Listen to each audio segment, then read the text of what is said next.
From Detroit, I'm joined by Osama Aradei, President of Bahraini Medical Association, to speak to us more about this situation in Bahrain. Mr. Aradei, how likely will the people's demand get through, considering the Al Khalifa dynasty has literally never listened to the demands of its people? How likely it will get through? I think the insistence of the Bahraini people with their demands, which is actually today thousands of people protesting against the regime. I think their insistence and their persistence of their demands would make its way. I know there's a lot of resistance by the government, but the government itself cannot actually survive this going on forever.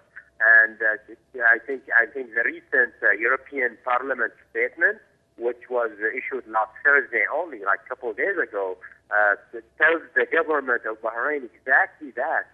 They tell them that a continued oppression of the people of Bahrain is not a solution, definitely.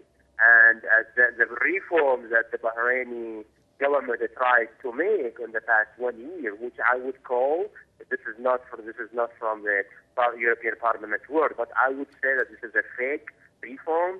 These do not work. But the European Parliament asked for a real reform. Without those, the Bahraini people are not going to remain silent. Otherwise, and this is the word of the European Parliament, otherwise there will be a continued political deterioration in the country, and definitely this would affect the nearby countries as well. So continued oppression, I think the Bahraini government has learned by now that it's not working. I mean, just look at those numbers of how many people are protesting in the streets. This happened after more than close to 2 years, actually, of killing, of torturing, of jailing, of humiliation, of sacking, of everything. And look at those people; they are not remaining silent, and they will not remain silent until real democracy takes place in Bahrain.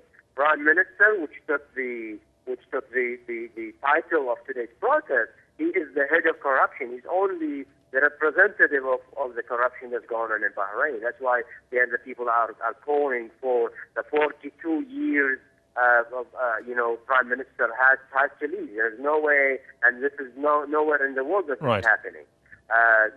And Mr. Aradei, as a person who I presume has been closely monitoring the situation in his country, Bahrain, his homeland there, how do you evaluate the work and activities of human rights organizations? We know that several human rights activists have been jailed in Bahrain. Yeah, I mean, luckily the people of Bahrain are aware, and actually they document. There are representatives. I know Nabil Rajab, who is the head of Bahrain Center for Human Rights. He's in jail, but he does have representatives in Bahrain and outside Bahrain, and they're keeping track of all continued torturing and arrest of children. This is all documented and present and available in numbers for whoever wants. So the international human rights, including the Amnesty International, all issued statements, and these statements are continued and actually delineate what the Bahraini government is doing. So this is available, and everyone can look at those reports. All right. Osama Aradei, President of Bahraini Medical Association from Detroit. Thanks for your thoughts there, sir.